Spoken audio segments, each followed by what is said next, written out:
Hi, I'm Jessica, the manager of the Trill Memorial Library, and I will be reading section 5 of the Yellow Wallpaper. It is so hard to talk with John about my case because he is so wise and because he loves me so. But I tried it last night.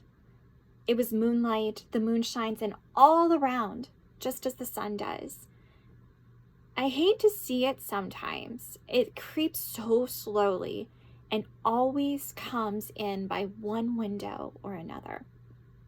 John was asleep and I hated to wake him. So I kept still and watched the moonlight on that undulating wallpaper till I felt creepy. The faint figure behind seemed to shake the pattern, just as if she wanted to get out. I got up softly and went to feel and see if the paper did move. And when I came back, John was awake. "What is it, little girl?" he said. "Don't go walking about like that. You'll get cold." I thought it was a good time to talk, and so I told him that I really was not gaining here, and that I wished he would take me away. "My darling," said he, "our lease will be up in 3 weeks. And I can't see how to leave before. The repairs are not done at home, and I can't possibly leave town now. Of course, if you were in any danger, I could and would, but you really are better, dear, whether you can see it or not. I am a doctor, dear, and I know. You are gaining flesh and color, your appetite is better. I feel really much easier about you." "I don't weigh a bit more," said I, "nor as much, and my appetite may be better in the evening when you're here, but it is worse in the morning when you are away." "Bless her little heart," said he with a big hug.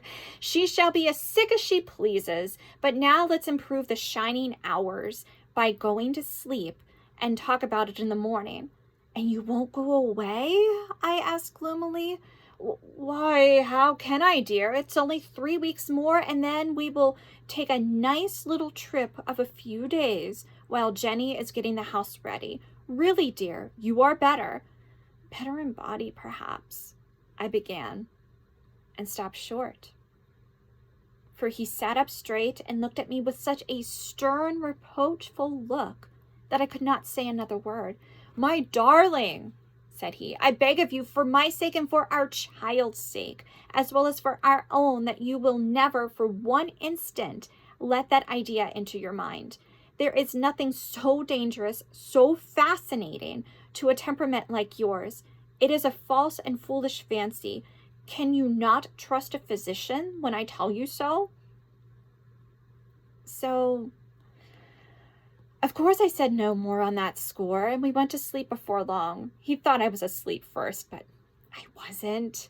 I lay there for hours trying to decide whether that front pattern and the back pattern did move together separately, and if they did move together or separately. On a pattern like this by daylight, there is a lack of sequence, a defiance of law that is a constant instant irritant to a narrow, normal mind. The color is hideous enough and unreliable enough and infuriating enough. But the pattern is torturing. You think you have mastered it, but just as you get well underway in following, it turns a back somersault and there you are. It slaps you in the face, knocks you down, and tramples upon you. It is like a bad dream.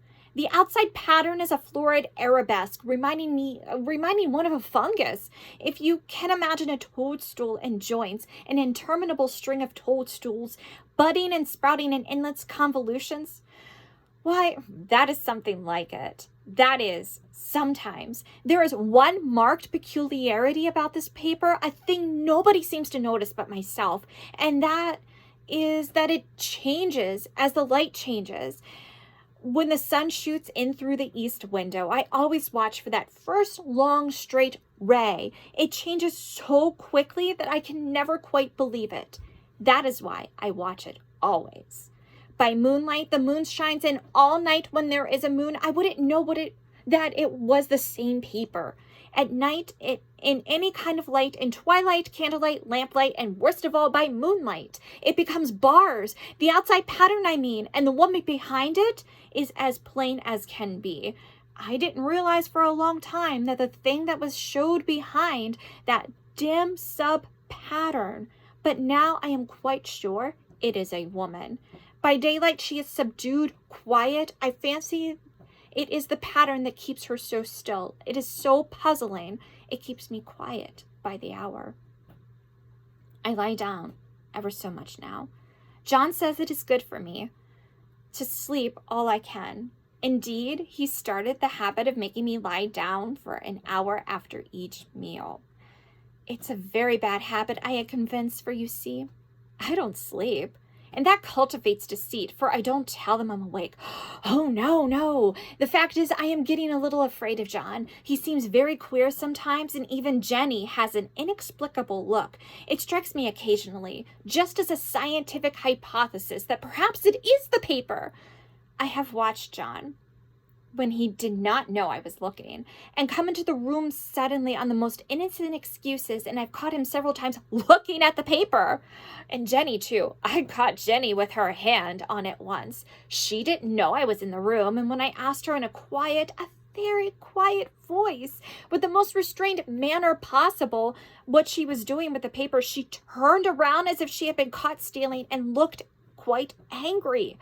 Asked me why I should frighten her so.